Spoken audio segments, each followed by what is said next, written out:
Ya'juj dan Ma'juj adalah dua nama suku dari turunan Adam, sama dengan kita manusia. Nabi SAW sebutkan ciri-ciri mereka. Mata mereka sobekannya kecil sehingga mata mereka kelihatan seperti sipit, tapi bola matanya besar. Mereka memiliki rambut yang keriting dan mereka memiliki poster yang umumnya seperti poster manusia. Hanya saja mereka ini memang menjadi fitnah, tanda-tanda hari kiamat. Mereka tidak berbaur dengan manusia yang lain. Salah seorang di antara mereka tahu kalau dia akan mati kalau sudah memiliki anak 1000. Tidak ada pengikutnya dari manusia biasa. Pada saat saya pelajari tentang Ya'juj Ma'juj ini tingkat 3 kuliah, kurang lebih waktu itu tahun 96, 97. Dosen saya membuka kitabnya membahas masalahnya, saya sempat tanya sendiri, saya bilang, Syekh, jumlahnya Ya'juj Ma'juj itu berapa banyak? Dia bilang tidak terhitung jumlahnya. Karena ada hadis yang berbunyi mereka akan mendatangi sebuah sungai, kalau tidak salah namanya Sungai Tibria. Sungai itu sekarang ada, besar. Bayangkan sungai ya, airnya banyak mengalir. Kata Nabi SAW, mereka akan mampir dan minum di situ. Mereka semua minum air sungai itu, dan yang terakhir dari mereka datang sudah nggak dapat air. Artinya air sungainya habis diminum. Bayangin berapa banyak jumlahnya tuh. Satu Jakarta aja sekarang kalau minum air sungai Ciliwung nggak habis. Mungkin nggak bakal habis kalau satu Indonesia pun minum. Bayangkan berapa banyak jumlah mereka tuh. Tidak terhitung. Nanti kan kita bacakan ayat-ayatnya tentunya. Banyak sekali ayat berhubungan dengan masalah itu. Tapi yang jelas pada saat itu Nabi SAW mengatakan, Allah berfirman kepada Isa, berkata, wahai Isa, aku akan mengeluarkan hamba-hambaku yang tidak ada seorang pun dari kalian bisa mengalahkannya, termasuk Isa alaihissalam, nggak bisa mengalahkan. Maka selamatkanlah dirimu bersama dengan pengikut-pengikutmu ke Gunung Tur namanya. Gunung Tur ini ada di Palestina. Ya. Ini rata-rata nanti hari kiamat ini di Syam, banyak negeri Syam kita. Gitu kan? Maka Nabi Isa pun alaihissalam menyelamatkan diri dengan pengikutnya ke Gunung Tur yang diikuti sama orang-orang yang beriman. Lalu tentu yang bisa ikut yang terjangkau pada saat itu, karena dunia sangat luas. Maka yang tidak sempat ikut dengan Nabi Isa alaihissalam, mereka dibunuh oleh Ya'juj Ma'juj. Allah subhanahu wa ta'ala memberikan ciri khas mereka, artinya cirinya mereka ini, mereka dihimpit di sebuah gunung.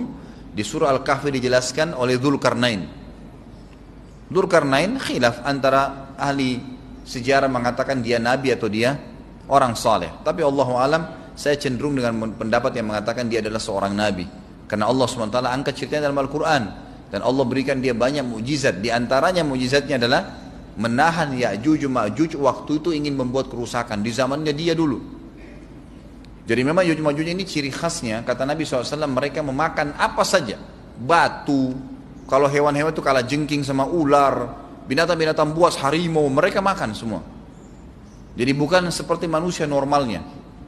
Mereka membunuh semua yang bukan seperti mereka. Mereka buat kerusakan. Sampai-sampai kata Nabi SAW tidak ada yang bisa mengalahkan mereka dan jumlah mereka sangat banyak. Salah seorang di antara mereka tahu dia akan mati kalau sudah punya 1000 anak. Dan tidak menikah dengan umumnya orang. 2 suku ini saja. Kata Nabi SAW dalam hadis Bukhari, kecelakaanlah bagi orang-orang yang ada di Jazirah Arab. Kemungkinan besar makna ini adalah tempat mereka dekat dengan Jazirah Arab.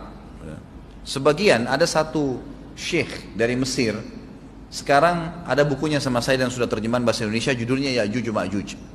Kalau Bapak Ibu mau beli bisa, ada judulnya Ya'juj Ma'juj, tapi saya lupa penerbitnya apa. Itu agak tebal, harganya mungkin sekitar 85.000 atau 100 ribuan lah maksimal.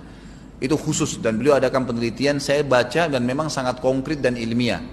Beliau mendatangkan fakta kalau tempat Ya'juj Ma'juj yang disebutkan dalam Al-Quran itu ada di Cina, tembok Cina. Jadi seperti yang disebutkan dalam Al-Quran, 2 gunung yang disatukan, di antara celah gunung itu ditaruh tembaga-tembaga. Pernah pemerintah Cina mendapatkan ada celah dari tembok Cina itu yang bolong, waktu mereka mau tempel bolongan itu dengan batu-batu tanah yang mereka biasa taruh sekarang, ternyata di dalam itu ada tembaga yang mengeras, dan seperti disebutkan dalam Al-Quran. di mana ya Zulkarnain mempertemukan antara besi-besi yang ditumpuk lalu dipanasi, dibakar sehingga menjadi meleleh, kemudian disirami lagi dengan timah yang meleleh juga dan dibiarkan kering sehingga menjadi tembok besi. Kata Nabi SAW, kecelakaan bagi orang-orang yang Jazirah Arab karena telah terbuka dari lubangnya Yajuj Majuj sebesar ini. Udah kasih isyarat dengan jari ibu jari sama jari tengahnya. Artinya mereka sudah bisa melihat keluar. Tetapi kata Nabi SAW, setiap hari mereka terus menggali gunung itu, berusaha untuk keluar. Pada saat mereka tiba di malam hari, mereka capek, mereka mengatakan besok kita lanjutin. Mereka bangun besok pagi, gunungnya kembali utuh lagi. Sampai nanti waktu di mana Allah izinkan mereka keluar. Pada saat mereka keluar, maka mereka akan mulai membuat kerusakan. Ada di halaman 82 ya. Al-Anbiya 96 sampai 97 ayatnya. Ingatlah hingga apabila dibukakan tembok Ya'juj Ma'juj, bolong, jebol, dan mereka turun dengan cepat dari gunung-gunung itu, dari seluruh tempat yang tinggi. Kita tahu itu jaraknya berapa ratus kilometer, bahkan mungkin ribuan kalau nggak salah ya. Semuanya itu akan dipenuhi Ya'juj Ma'juj. Dan telah dekatlah, kalau sudah terjadi itu, kedatangan janji yang benar, maksudnya hari kebangkitan. Maka tiba-tiba terbelalaklah mata orang-orang kafir. Mereka berkata, aduhai celaka kami, sesungguhnya kami dalam kelalaian tentang ini, bahkan kami adalah orang-orang yang zalim. Kenapa? Karena Ya'juj Ma'juj tidak lihat apakah kafir atau beriman. Mereka tidak butuh, bukan seperti Dajjal ya. Dajjal butuh jadi pengikutnya, oke, aman. Ini enggak, siapa saja ditemuin dibunuh. Dia enggak pandang, enggak mau tanya kamu dari suku mana, kamu agama apa, tidak dipandang. Orang-orang muslim pada saat itu, orang-orang muslim pada saat itu yang ikut dengan Nabi Isa AS berhasil selamat. Walaupun pada saat itu di muka bumi umumnya orang sudah beriman. Yang dimaksud di sini orang-orang kafir adalah adanya orang-orang yang masuk Islam karena terpaksa, karena mereka tidak terlalu faham pada saat itu, lalu mereka menganggap remeh informasi dari Nabi Isa AS. Maka mereka terbelalak matanya karena dibunuh oleh Ya'juj Ma'juj. Kata Nabi SAW di dalam hadis sahih riwayat Imam Bukhari, bahwasanya Ya'juj Ma'juj akan membunuh siapapun yang mereka temui. Bahkan pada saat mereka sudah merasa menguasai bumi, mereka melepaskan anak-anak panah mereka ke langit. Lalu Allah menurunkan anak-anak panah mereka sebagai fitnah dipenuhi dengan darah. Maka mereka berkata, kami telah membunuh semua yang ada di bumi dan semua yang ada di langit. Maka sebagai penutup dalam bahasan itu, kata Nabi SAW, Allah lalu mengizinkan Isa untuk berdoa kepada Allah agar memusnahkan mereka. Maka Isa AS pun akhirnya berdoa, meminta kepada Allah Subhanahu Wa Taala agar mereka semua dimusnahkan. Maka pada saat itu pun Allah Subhanahu Wa Taala menurunkan kepada mereka hama.